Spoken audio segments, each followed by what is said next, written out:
Prison Chronicles is proudly brought to you by the Eacombe Brewing Company. Eacombe Brewers is a locally owned craft brewery based in Hornsby, New South Wales. And for a limited time, Eacombe has put out a special edition beer, the Prison Chronicles Long Bay Lager. So support the podcast and a local Aussie brewer. Go to eacombebrewing.com.au to order or visit the brewery on Fridays and Saturdays. eacombebrewing.com.au. Beer you love, made by lovers of beer.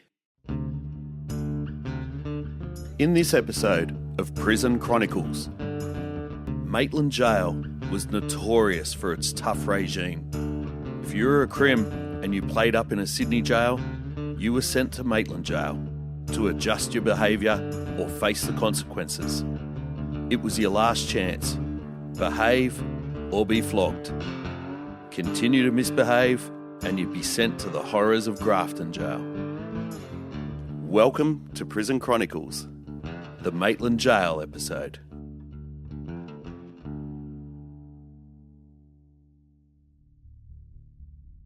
Maitland Gaol is the longest continuously operating prison in Australia, housing prisoners for 150 years. The jail opened in 1848 and closed its doors in 1998. In that time, it housed males and females and the children of female inmates. Over its 150-year history, 16 inmates were put to death by hanging, but incredibly, 16 babies were born inside the walls to incarcerated female prisoners. The original jail consisted of a gatehouse with staff lodgings, a perimeter wall, and a 3-storey wing that housed women and children on the top landing and male inmates on the lower 2 landings. A second wing was added in 1873, as well as watchtowers, a governor's residence, workshops, and a school and chapel. The gatehouse had a large cage exposed to the street where hangings were conducted in full view of the public. These public hangings attracted huge crowds until they were moved inside the jail, away from the public's eyes, in 1851. The last inmate to be hanged in Maitland Gaol was Charles Hines in 1897 for raping his stepdaughter. Hines maintained his innocence right up until his last breath. Over its 150-year history, Maitland was renowned for its harsh conditions and strict regime. In the 1800s and early 1900s, brutal punishment was doled out on inmates, including floggings, gagging, and isolation. Segregation inmates were only out of their cells for 1 hour a day, and for that hour, they had a leather hood placed over their heads. It was a brutal place, freezing in winter, unbearably hot in summer, but you had to just put up with it, play the game, or face the consequences. Maitland was a very, very strict prison. It was the next step to Grafton. If you'd played up at Parramatta or Long Bay and you found yourself at Maitland, the next stop was Grafton and all its horrors. So it was wise not to dick around at Maitland. Inmates did not have names. They were given a number and that was how they were related to. The cells themselves were absolutely atrocious. They were so small that honestly, you could just put one arm out and you would touch both sides. It was more like a vertical coffin than it was a place where someone lived.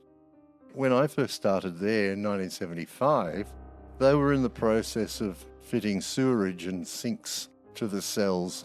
But once you put the toilet in, there was hardly any room for the inmate. A B wing, which is 3 stories, had the strangest cell doors I have ever encountered in my life. They were at least 3 inches thick, with diagonal planking on both sides, exterior and interior. Strangely enough, they were very, very quiet. But I must admit, I used to often think, what the hell happens if we have a fire in here?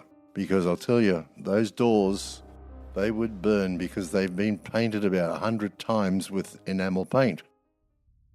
Maitland Gaol had an official capacity of 174 inmates, but at certain times during its history, the jail was packed with more than 400 inmates at a time, all cramped into dark, dank, sandstone cells with little light and often with no running water or toilets.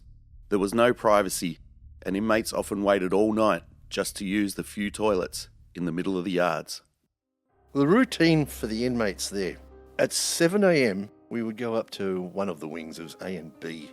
I think there used to be a C, I can't remember. 7 o'clock, put everyone on the bolt. Wait till the chief calls it, open and knock down the locks, which was a noisy affair because the hasps would clang on each other's steel, so it'd be clang, clang, clang, clang, clang, clang, clang. And then the boss would call out, "Open the doors!" Now, if anyone made a fucking noise with that door, there was hell to pay. Not by just the officers, but by the crims.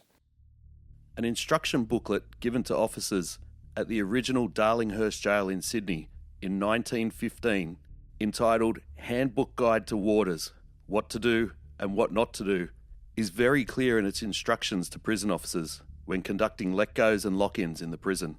It states in bold lettering, "Don't bang cell doors and clash bolts noisily when locking in and letting go prisoners. It is irritating and unnecessary, frequently upsetting a prisoner and causing trouble." So they would then be told to step out, turn left, turn right, down the stairs and outside, where they were allowed to smoke and walk and talk. That lasted for about 10 to 15 minutes. That was every day. There was no such thing as a wet weather muster. If it was raining, well, we all stood in the rain. And each wing had its cell numbers painted on the ground. And if you were in the wrong cell number, God help you. God help you. They'd just flog you. They wouldn't care. They would come back in from the yard, and as they passed the Bain Marie, pick up their breakfast, which was always porridge and toast. It's called the Grey Death. And they would go to their cells, and we would walk along and relock them in. Once that was done, the chief would walk around and tug on every lock. We'd lock the wing, and then we'd go on to the next wing and do the same process. It always amazed me why the hell we got them out, then put them back, when you could have got them out and not put them back again till 4 o'clock. And it's still the way it is today.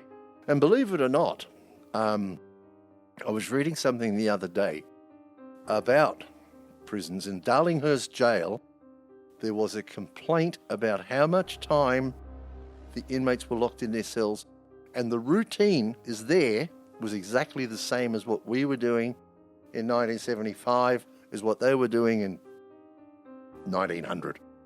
Nothing changed. Nothing. People say to me, "But you've seen a lot of change," and I go, "No, we're still locking people up in little concrete boxes. There's just a lot more of them." Then, at around about 8:30, we would go and release them all again. But the difference then, once they were released this time, they would stand in their work location lines, like, cookhouse, bakehouse, whatever, and they would be marched off. Maitland Gaol was a self-sufficient facility. All the food was grown in the paddocks surrounding the prison. Inmates tended livestock for meat and dairy on the prison farm. They made clothing in the tailor shop for inmates and officers. Effectively, it was its own little community, made up of prison labour under the watchful eye of prison officers. One of the things about the prisons in those days was, if you had 100 crims, you had 100 jobs. Simple as that. Everyone had a job to do, and strangely enough, they all did it well. The higher paying jobs were in the tailor shop. The tailor shop made all the uniforms for the prisoners. In those days, remand prisoners wore a bluish, speckly kind of material. Mind you, it wasn't exactly something that comes from Hare and Forbes. It was like pretty rough sewing. In most cases, it was all second hand, but the lifers got new gear. The boot shop made boots for prisoners and officers, and holsters, officers' belts, and lanyards. Just about everything that they made fell apart within 12 months. Worst things to wear was the lanyard. I can tell you that thing could get hooked on anything.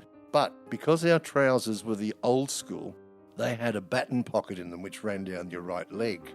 And if your keys fell in there without the lanyard, you had to go somewhere and take your pants off and turn it upside down to get the keys out. You just couldn't reach them. The cookhouse was pretty important. And I have to admit, the meals that they prepared in those days, infinitely better than what we serve up today. Much more nutritious, plenty of it. In fact, I can't ever remember a fight being held over the quantity or quality of the food. On the whole, the sweepers ran the entire Maitland prison, and we, the officers, had to work in with them. They made the food, the clothes, and kept the place clean. Every single prisoner had his job, and they did it every day and very, very well, even if it was sweeping up imaginary dust. Every time you walked past a sweeper or an inmate who was employed, they would be seen to be working, even though that work had been completed. Whilst officers were overseeing the inmates working in the various workshops throughout the jail, other officers were tasked with monitoring inmates in the yard, who were required to attend the clinic, education, visits, or the many other daily routines in the prison. One of the interesting things that occurred at Maitland was the regulation about every inmate having to shower every single day. So in order to accomplish this, an officer was declared the showers officer. And what he used to have to do was get a printout of all the inmates that were held in Maitland, go to each yard and call out their numbers. 2851. And get 5 or 6 inmates at a time. 525. Line them up, close up, quick march, and we would march to the showers. When we got to the showers, it was forbidden for the officer to go into the shower room itself. In fact, on the wall, there was a large red circular handle. So what you would do is you would put the prisoners into the shower block, then light up a cigarette, give them a few minutes, turn the red valve on, which was the hot water, and shout out, "Soap up." Smoke a little bit of the cigarette until it got perhaps halfway, and then go, "Soap off," and then keep smoking a little bit, and then you would say, "Water off," and you would turn the red valve off, dry up, and the inmates would then dry themselves. You would then call out another muster for the ones that you put in the shower block, even though they hadn't gone anywhere, and take them back to the yard. And you did that until the entire jail was showered. Now, if an inmate refused to shower, that was as good as a death sentence, because nobody wanted to endure a dirty body. And that was how the hygiene at Maitland was conducted. Even though the conditions for inmates were harsh at Maitland, for the officers, it wasn't much better.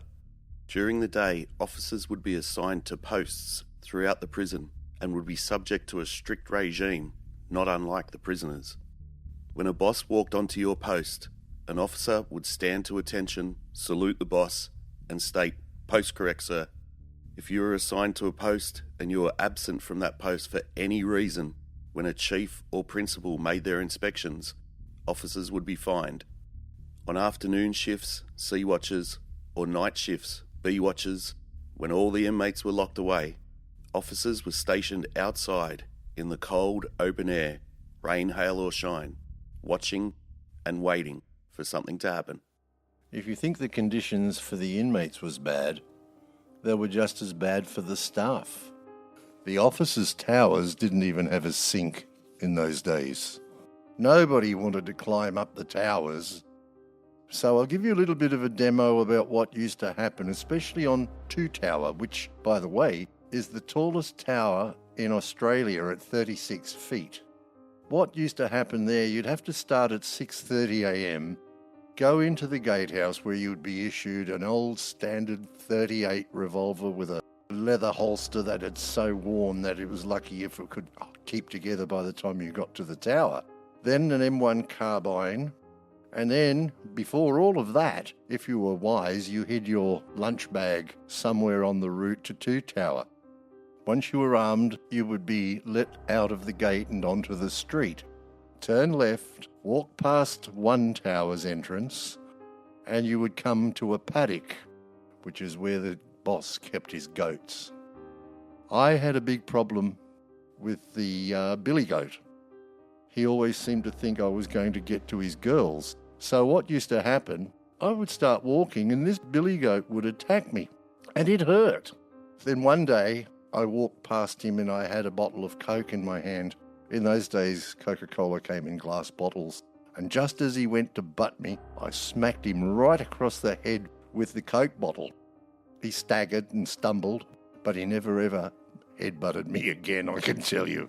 All I had to do was hold up the Coke bottle and he'd go, whoops, I'm not going to do this anymore. But when you got to 2 Tower, you'd have to unlock it, then take the lock and lock it and lock yourself in. Then you climbed this almost vertical ladder with your rifle, your pistol, your bag, and anything else you wanted to cart up there. Once you got up there, you had to push this huge steel trapdoor up.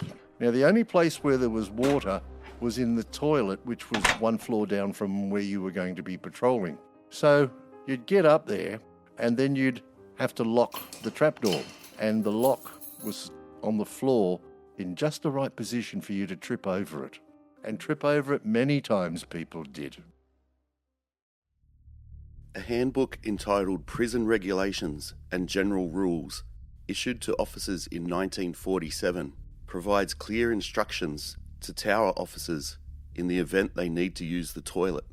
It states, when an officer on tower duty is obliged to retire for necessary purposes, he shall signal to the sentry on the adjacent tower and warn the officer on the ground post, and shall place a red flag in position before he retires. If you wanted a cup of coffee, which was forbidden on the towers, you'd have to go through the procedures of telling someone that you wanted to go to the toilet, which that procedure required you to phone the deputy, adjacent towers, guys on the ground, and the gatehouse. The officer on the ground would have to come and stand under your tower, and only then, when you were given permission, could you hang your red flag out and told everybody that the tower was unmanned. If you didn't hang your red flag out, you were in serious trouble. But then you'd have to just nip down with your cup, take the cistern lid off, dip your cup in the cistern, get the water, put the cistern lid back on, then climb back up and put it on the 1-bar heater. And if you wanted toast, well, chuck the toast on beside it as well, but it was usually only one side. That's how harsh the conditions were. Anyway, you'd have your coffee, which would take about an hour to boil, and then you'd be sitting, or well, you weren't sitting, there was no seats in the towers in those days, they weren't allowed. And you'd be patrolling, have a sip of coffee, patrolling, and then unfortunately you'd think, Jesus, I need to go to the toilet.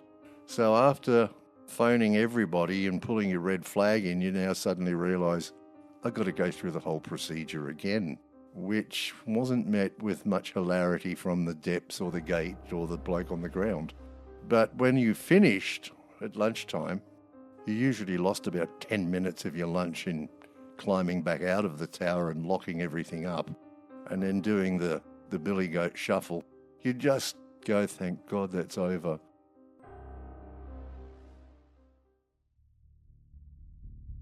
During its long history, Maitland housed some of the worst criminals that New South Wales has ever seen.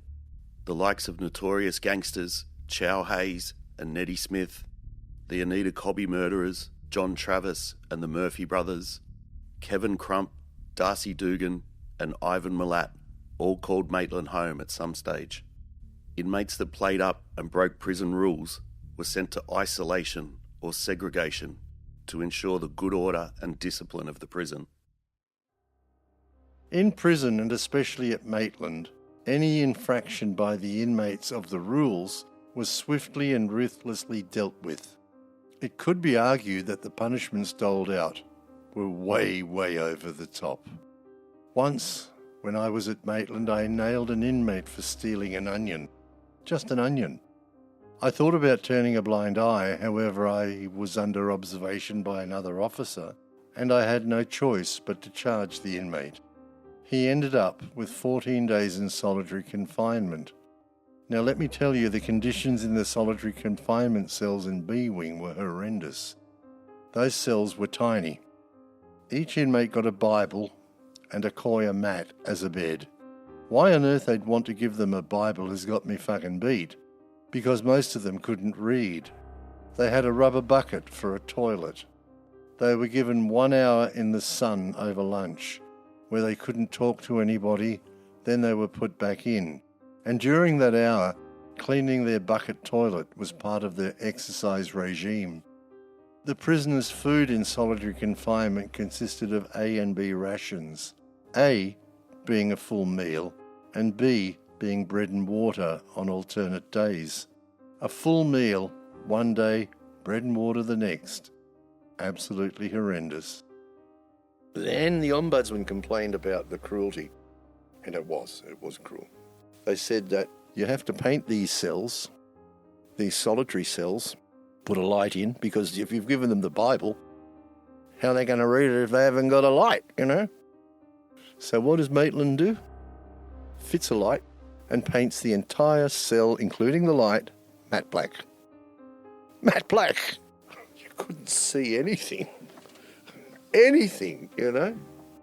I think it was A-Wing, there was the SEG unit, or what did we call it then? The intractable unit, the track unit. In there was only 12 inmates, but I can remember Crump and Baker being two of them who had murdered Mrs. Morse. The regimen in there was very, very different. They never knew when they were going to be let out. They never knew which cell they were going to be put back into. They didn't have any of their own clothing. They were issued clothing each day that was searched. All the clothing was the same size. It didn't matter what size you were, the clothing was the same size. Every officer carried a baton. The inmate would be put in a special yard where he would shower, shave, toilet and shampoo. The razor hung on a chain on the wall, and they would have to use it there so that they couldn't slash themselves.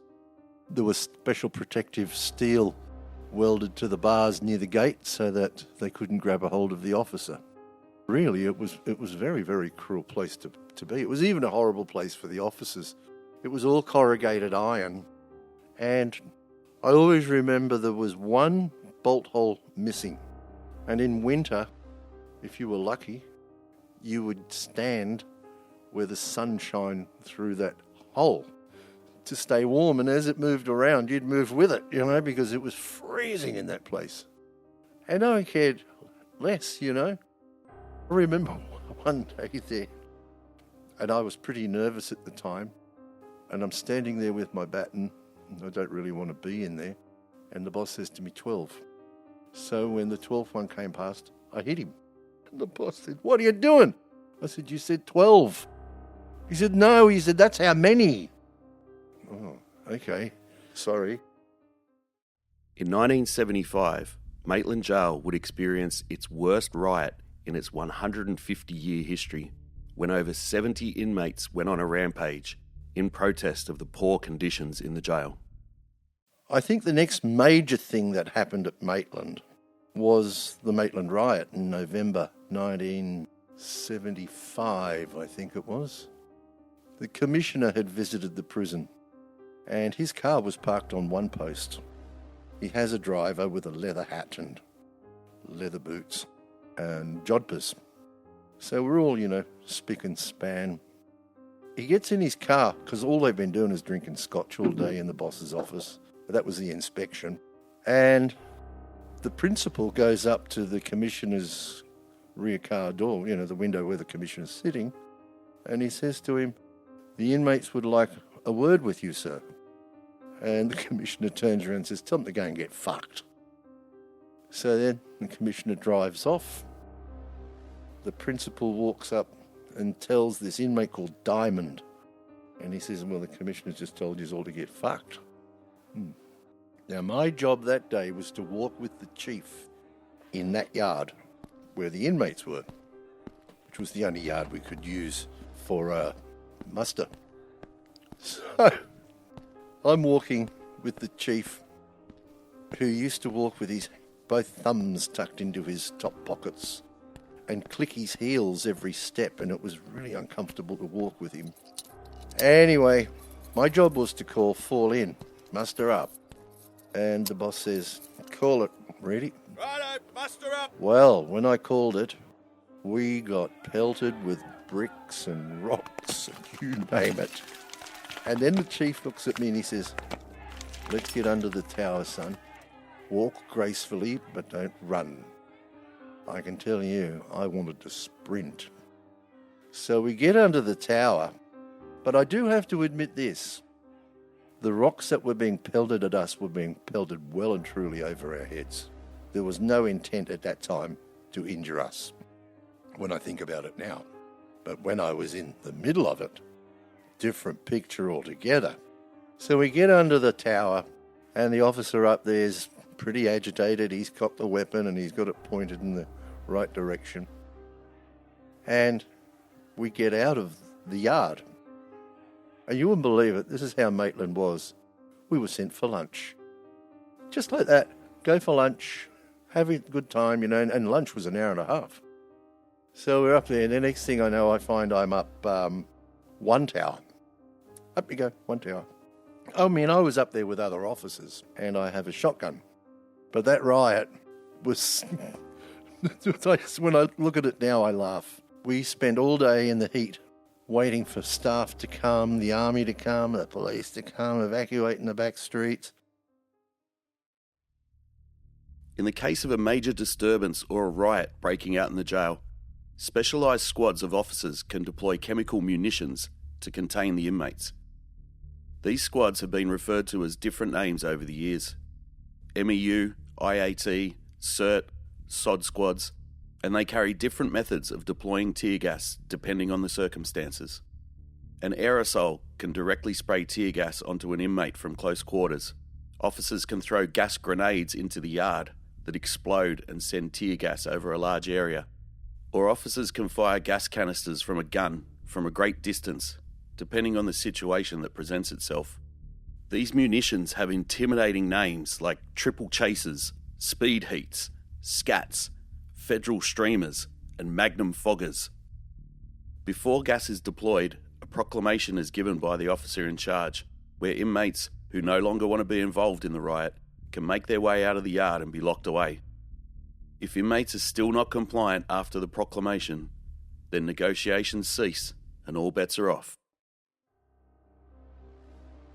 So the day's dragging on, and all the time there's this negotiation going on. The deputy had told all the inmates, look, if you have a go at the wall, we're going to shoot you dead. It's as simple as that. Not that anyone ever did have a go at the wall, but I thought, Jesus, this is getting pretty serious. I'd only been in the job about 4 months. So this drags on. Anyone who doesn't want to be in this, come out now. A few blokes did, because there was traffic offenders in there and they didn't really want to get their heads kicked in. The key ringleaders were Darcy, Peter Diamond, and a guy called Hass, who's changed his name to something else nowadays and is the chairman of the Prisoners Action Group. Anyway, they'd managed to gee all the inmates up into this riotous situation, and when it came to the final moments of where we say to you, look, we're about to attack, you'd better think about not staying here anymore. All 3 came out and left the other inmates there to be flogged. I think they called it the Special Operations Squad, turned up, and they put a ladder up against the wall. All the crims could see the ladder, but it was supposed to be secret, very secret. So anyway, this sod squad bloke climbs up the ladder, sticks his head up, and all the crims are pointing at him, laughing. And I'm thinking, well, that's gone. Anyway, he comes down, and the principal says, listen, don't throw a speed heat into the tailor shop, because they filled it with paint and terps and petrol, you name it, whatever was flammable. Even a telephone cleanser was flammable that we used in those days. So he says, I won't throw it in the fucking tailor shop. I'll just throw it just outside the door. So here we go. He gets back up the ladder, throws the speed heat, it goes boink, boink, and straight in the tailor's shop door. And there was this silence for a little bit. Then he goes, bang! And it starts glowing red and issuing its white smoke and tear gas. Then all the inmates just come out as one. And the next thing, the whole of the building's on fire. And there was this enormous explosion. And the roof, which was a flat roof, lifted clean off the building and went up above where we were on the towers. And you could see the fluorescent lights flickering out. And when it came back down, it compressed all the flame and that came out the windows and covered us in an instant and singed all the hairs on our faces. The bloke behind me had his sunglasses on, and when he took them off, he looked like a parrot because he had a big nose. But anyway, that was how the riot really got going. So now we're minus the tailor shop. Oh, God. And then the Crims are throwing socks at us with billiard balls in them and Molotov cocktails at the tower. One of the guys is standing in the tower and he's drinking a cup of coffee, and this Molotov cocktail comes through and he just looks down and kicks it out the door. Kept drinking the coffee. You know, you won't tear a prison officer away from his coffee. It's just not going to happen. But in a way, when I think about it now, I can't blame the Crims for kicking up a stink that day. The treatment was absolutely disgusting. It was the worst riot that Maitland Gaol would ever see in its 150-year history, with major property damage inflicted, but incredibly, no officer was seriously injured or killed. Officers eventually took back control and locked down the prison. Inmate Darcy Dugan was blamed for instigating the riot, even though he took little part in the mayhem. By the 1990s, Maitland Gaol was deemed to be unfit to house inmates, unless major upgrades were made to the jail. In 1997, notorious inmates Ivan Milat and George Savas attempted to escape from Maitland, further highlighting that the jail was no longer fit for purpose. But we'll tell that story in another episode. After receiving its first inmates in 1848, after 150 years, the last inmates were transferred out of Maitland in January 1998. To this day, the jail remains intact, and tours are run throughout the jail telling its long and storied history. Check out our website for details. Prison Chronicles is proudly brought to you by the Eacombe Brewing Company. Eacombe Brewers is a locally owned craft brewery based in Hornsby, New South Wales. And for a limited time, Eacombe has put out a special edition beer, the Prison Chronicles Long Bay Lager. So support the podcast and a local Aussie brewer. Go to eacombebrewing.com.au to order, or visit the brewery on Fridays and Saturdays. eacombebrewing.com.au. Beer you love, made by lovers of beer. Want more from Prison Chronicles? Subscribe now for bonus episodes, exclusive behind-the-scenes photos, and gripping stories about prison life that weren't included in the series. Visit patreon.com/Prison Chronicles podcast and immerse yourself in the full experience today. On the next episode of Prison Chronicles. For the past 115 years, Long Bay Jail has housed the worst criminals in New South Wales. Ivan Milat, Neddy Smith, and Anita Cobby murderer Michael Murphy have lived and died behind the walls of Long Bay. In its long history, it's seen riots, murders, and executions, and it is still open to this day, housing the worst of the worst. Stay tuned for more Prison Chronicles.